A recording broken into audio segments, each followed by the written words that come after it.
राम नगरिया राम के बसे सरजू के तीर, अचल राज महाराज के जहाँ हनुमत रहे महावीर, जहाँ हनुमत रहे महावीर। एक बार जब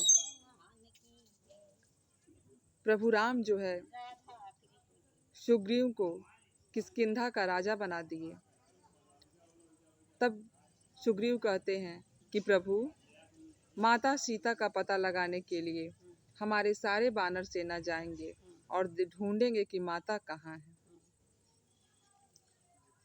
सारे लोग जाते हैं, लेकिन हनुमान जी को गिद्धराज जटायु कहते हैं कि जाओ और तुमको जो है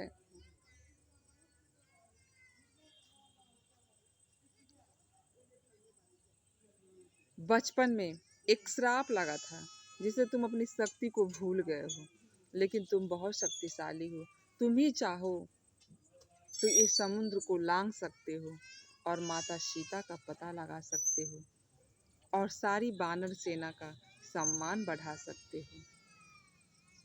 हनुमान जी जय श्री राम कह के और आकाश मार्ग से जाने लगे। जब रास्ते में जाते हैं तो एक सुरसा नाम की राक्षसी मिलती है।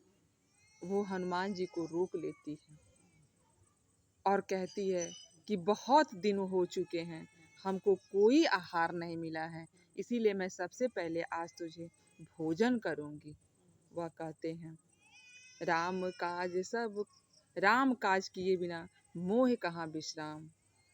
हनुमान जी कहते हैं कि राम के कार्य में विश्राम कहाँ, मैं जाने दो माँ और मैं जाता हूँ और माता सीता का पता लगाकर फिर मैं आपसे मिलने आऊँगा पुनः और आप भोजन कर लीजिएगा। लेकिन वह कहती है नहीं, सबसे पहले मैं तुम्हें भोजन करूँगी और तुम्हें हमसे निपटना होगा। वह कहते हैं ठीक है।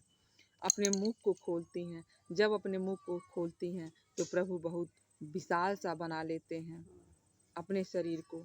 फिर वो जब और मुंह को खोलती हैं तो प्रभु और विशाल बना देते हैं। लेकिन जब वो अपने पूरे मुंह को खोल देती हैं 7 योजन, तो प्रभु अपना सूक्ष्म रूप बना के और उनके मुख से बाहर आ जाते हैं। तब वो कहती हैं कि मैं गंगा माँ हूँ और मैं तुम्हारे बुद्धि विवेक के लिए, मुझे देवताओं लोगों ने कहा था कि देखिए हनुमान की बुद्धि कितनी है, लेकिन तुम बहुत बुद्धिमान हो, रावण से भी बुद्धिमान हो। जाओ पुत्र और सीता का पता लगा के आओ और तुम्हारे ही पता लगाने से सारी वानर सेना का गौरव प्राप्त होगा। जाओ पुत्र, राम के कार्य में विलंब मत करो। और हनुमान जी प्रणाम करते हैं और वहाँ से चल देते हैं। और जब जाते हैं तो देखते हैं कि लंकापुरी में इतने सुंदर सुंदर महल हैं, चारों तरफ पहरेदार हैं। फिर वो पूछते हैं और चारों तरफ देखते हैं तो बस एक ही घर देखते हैं जहाँ तुलसी का वृक्ष है, जहाँ राम नाम का सुमिरन हो रहा है। वहीं वो ब्राह्मण का रूप धरते हैं और वहाँ वो आवाज़ देते हैं। विभीषण आते हैं और प्रणाम करते हैं और कहते हैं कहिए इस लंका में कैसे आपका आना हुआ? यहाँ तो कीड़ा मकोड़ा भी नहीं आ सकते हैं, फिर आप इतने विशाल शरीर लेके कैसे लंका में प्रवेश किए हैं? तब हनुमान जी अपनी पूरी कथा सुनाते हैं और विभीषण जी रोने लगते हैं कि जैसे पूरे दांत के बीच में एक जिभा रहती है, उसी तरह से पूरे राक्षसों के बीच में मैं एक हूँ।